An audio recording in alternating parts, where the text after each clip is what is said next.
Greetings. This is Dr. Jeffrey Scott, and this is my Markets in Minutes for the market day of August 31st, 2023. I titled this session Cybersecurity Rules. My email address is jeffrey.scott@topdowntrader.com. Um, Thanks to those that joined me on Wednesday evening when I did a review of how I look at the market from a top down perspective using my tools in Wealth Charts, TradeStation, and TradingView. Um, for those that have any questions about that, just email me and I can share with you the video and what the offer is. I do have some special for launch pricing. As always, this is for educational purposes only. Anything I talk about should be considered in the spirit of education, not investment advice. I'm a doctor, not a broker. I am independent. I have a few partners who have the technicians that built the software tools for me. But I paid for the tools that I use, and trading involves risk, and you alone are solely responsible for any investment decisions you make. If you like this video, I do something using wealth charts and post it every morning at stocksanddocs.com. There's a little sign up here. It's optional, but if you sign up, they'll notify you when they're posted. I get something usually at about 8:30, 9 o'clock Eastern time, and I send them to them either midnight or early morning, and then they post them for me. All right, so on the show, let's take a look at the markets. So we all know we've been in a beautiful uptrend driven by some economic news that have allowed rates to come down. We're going into September, which is not the healthiest month of the market. In fact, in the third year of the presidential cycle, the next 2 weeks are some of the weakest in the presidential cycle. So if we look at the spiders, nice run up, didn't do much on the session, down 0.15%. I don't make much of that candle. I still feel good about the spiders. The Qs were up 0.31%, nice uptrend and a nice, we're not talking a 90-degree climactic run. This is a beautiful, to me, sustainable angle of attack. We want to get negative. Take a look at the diamonds down almost a 0.5%, but it's that bearish engulfing pattern that worries me. Now it stopped right at support, which is the 50, so perhaps we're in good shape there, but I'm a little nervous.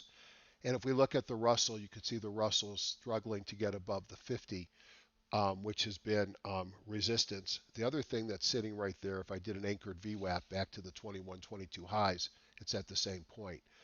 Markets doing okay. Volatility continues to drop, and you can see UVXY was down another 2.96%. And the dollar, which had sold off over the last couple of days, and I think this is a major driver, this in the 10-year, of why the markets have rebounded, it bounced. Now, if I also switch the dollar to, let's say, a weekly chart, you could see we've just come out of this area where we broke out at an area that had been resistance. And now you've got to go back to November to start seeing higher levels of the dollar. So if we don't get back below this line of resistance, I think the dollar is going to be a problem. Um, and I guess that really depends on some of the things like the monthly employment scenario that we're going to get tomorrow, Friday at 8:30 in the morning. So that has me a little bit nervous. If you look at commodities with the dollar strong and the fact that gold and silver are right below resistance, no surprise they eased a bit on the session. The big leader right now is oil, and oil off of major support here is having a nice little run. Natural gas doing nothing.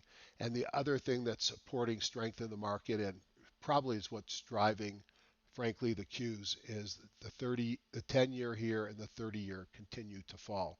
Now they gave us dojis today, which can be indecision and perhaps suggest perhaps they might bounce from here, but I'll let them prove that.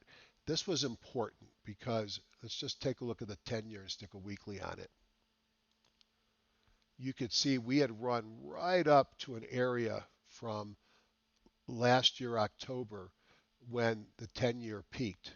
Now, the, the interesting part about that October is October 13th was the market low. And there's no question in my mind that the market's reversed with the 10 years falling as well. Now, this is my favorite page in my TradeStation because this is the page with the tools that I've developed. Um, that allow me to do top-down investing. Now, I've already looked at the markets, and although I'm a little bit less excited than I was 3 or 4 days ago, I still think the path of least resistance is higher. Um, we had an IBD follow through days a few days ago, and typically those lead to significant runs. So I have this thing called the market MRI, which scans for a number of indicators that I like that I've used over the years to find leading stocks. Now, one of the challenges with TradeStation is how do I understand sector movement, industry movement? Well, what I do is I create a large file of ETFs, and then I have various ways of ranking them. This is what I talked about, part of what I talked about on the live webinar on Wednesday night. And if I looked at 1 day relative strength, what came to the top? Well, pot, but I'm not a pot stock fan. Bug, cybersecurity, telecom, oil, and hack cybersecurity, internet, and cloud. So no surprise when you see that the strength in the market was in technology. But I'm interested in the cybersecurity. Now, I could load a group of cybersecurity stocks, and in fact, just to show you that, I'll show you in a second, but I've created ETFs for the major industry groups, or ETF holdings for the major industry groups, and I could rank them and see, wow, several of these had really big moves on Thursday. Are any of them actionable? So now I'm going to go into my market MRI. I'm going to click on the white box. I'm going to go into custom symbols, and I'm going to find hack. Here's the stocks in hack, and you can see there's some really um, common stocks here. You've got some cybersecurity stocks. You've got Akamai. You've got Checkpoint, CrowdStrike, Fortinet, F5. So I just brought them in, and now I'm going to run them. So I've imported them. Now I'm going to run them. Here is how long it takes to do the 36 stocks. And I'm a pullback and uptrend buyer, so I'm going to go down here. I'm going to open. It's going to be pullbacks and uptrend. I'm going to hit OK. And these are the stocks that I'm interested in. I'm going to rank them by dots because each dot represents one of my impulse momentum indicators. The more the merrier. So we're going to start with CrowdStrike. Now, when I look at CrowdStrike, there's a lot to like about CrowdStrike, and then there's a little bit of concern. So what you have here is a price chart. This is my CPR indicator, which is a bullish or bearish change. These are trend lines, obviously. Resistance, green is support. These are my dots. The first dot is another independent trading system I call the EMS. You'll notice there's a medical tint to my indicators because, hey, I'm a doc, why not? And then I have a gap, a volume, a breakout in momentum, a squeeze, a PSAR reversal. This is my measurement of extension. Now, I won't buy it if it's above 95. It's at 86. Typically, when the stocks get above 95, they peak, and I don't like to buy things that are extended. We're not there yet. This is relative strength versus the spider breaking above its moving average, and this is on balance volume breaking above its moving average. This is my trending indicator. The bottom one is the weekly, which has been in an uptrend. The red one, it shows a downtrend short term on the daily and a reversion. That's a pullback. Pullback and a breakout. The only thing I don't like about CrowdStrike is I've got going into a lot of resistance. I'm going to monitor this one closely, and if I did put a weekly chart up, which I have here, you could see it's in an area that it struggled in the past. So they had earnings, I believe, last night. OKTA also did. Now this one also is running into resistance. But when I look at the weekly chart of OKTA, I see a stock that's pulled back on the weekly, had a pullback on the daily. It's moving off of support. It had a gap volume breakout momentum. The green dot here says it came out of the squeeze. I call that release. I can actually scan for stocks that have released. Also high, but not too high. On the high jump, it's at 81%. Relative strength and volume are super strong, and here is the sign of its pullback. I like OKTA a lot.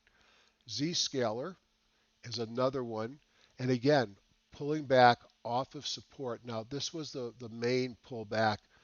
Here's another move. It had breakout and momentum.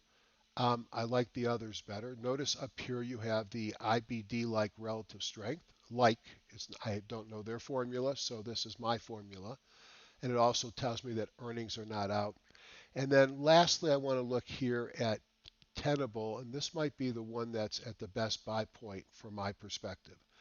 Notice there are no trend lines overhead that say we're going to reverse. Earnings are 2 months from now. Relative strength is not above 80. It had a big pullback, but it's 56, so it's okay. It had a new EMS signal. So here's the pullback, the breakout. Relative strength has a little work to do, but it's getting better. It's improving. Volume looks great. This one might be an easier buy for me because it's not right up against resistance. That's how I do my top down. Market, sector, and if we had looked at the sectors over here on my tool, which are up at the top, you'll probably see come right up to the top is technology, and you could see technology and then discretionary, then communications. Then looking at the various ETFs that represent the various industries and themes, and then drilling down into that theme and finding the best stocks. Have an awesome day in the markets on Friday. Remember, if you're interested in learning about my tools, all you got to do is email me. I've got to share with you the video that I did last evening. I will warn you, it was long. I also discussed some of my favorite option strategies. That was sort of, I think, the uh, the trick I had to get people to attend. There's my email address, jeffrey.scott@topdowntrader.com. Have a safe, wonderful Labor Day, and I'll be back in the markets on Tuesday.